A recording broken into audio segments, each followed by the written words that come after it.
tonight.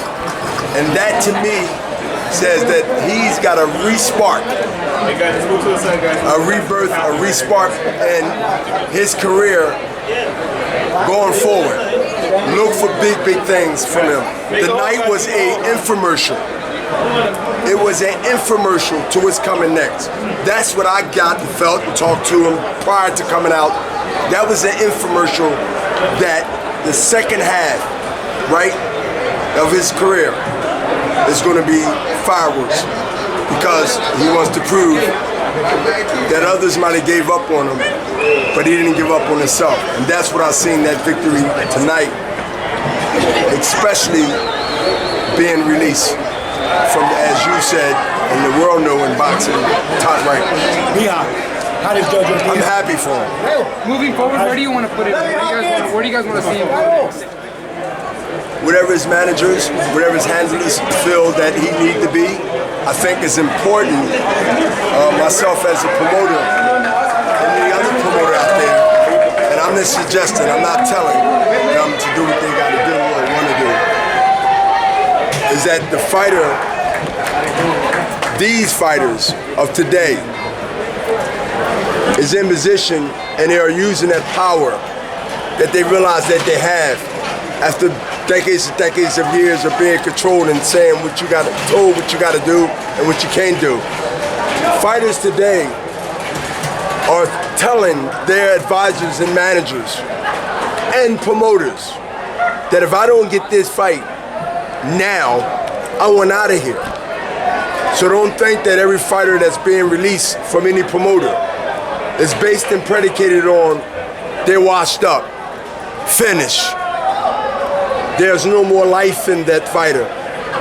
I would say some will fit that criteria, but most don't. And you just seen that tonight. And I'm telling you, fighters today, not just Golden Boy fighters, I speak to a lot of fighters that's not signed with us. And I'm saying this through all media outlets. They ask me what would I and what that I did in my career. Know what I tell them? Do what's best for you. And that's not a conflict of interest. Of course. Or torture of interference. To me, that is giving a young potential greatness. Like a great basketball player, Michael Jordan, would tell a soon to be or potentially great fighter that has a chance to surpass what I've done. Or Oscar. Bernard, how impressed were you? How much of a threat do you feel that he is at 175? When I seen the way he put the combinations and he warmed up as rounds went on, it takes me back to the throwback. When I see records today, matter of fact, this in the last couple of 5, 6, 7 years, and you see a lot of wins, you see a lot of knockouts, you say to yourself, okay, who did they fight? Now you go do your research if you're smart enough to prepare yourself to understand what you're watching or wasting your time. It gets to a point where, in this case, I can speak for me, I seen fights, I seen knockouts. It showed me that he can punch. It showed me he can be patient. But tonight, I witnessed in person a person that beat good fighters. Jesse Hart from Philadelphia. A few other fighters he demolished.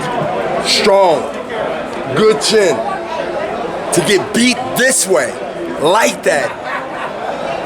See, there are fights and there are statements. I just made a statement that reflects what you just saw tonight. From my perspective, I think that anyone that look at the sweet science and look at yesterday compared to the day, and when I'm talking about, I'm talking 10, 15, I'm talking in time. When you see certain fighters, not a lot,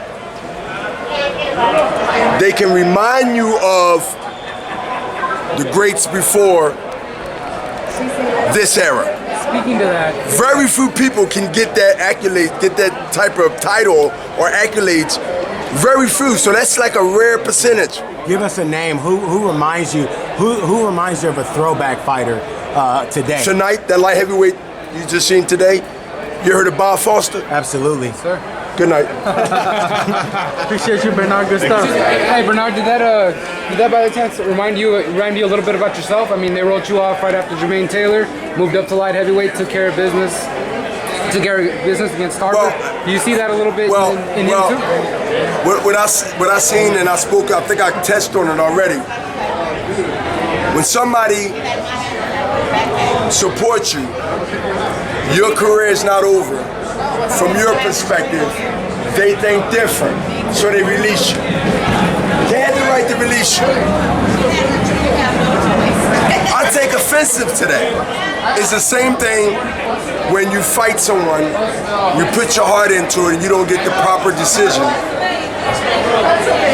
And you know that you did enough to win, and somebody's seen it different.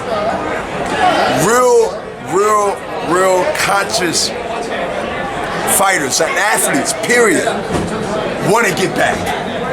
We have a get back in our spirit, right? We'll say what we say because that's media talk. See, it's media talk and it's the way I feel. We want to get back.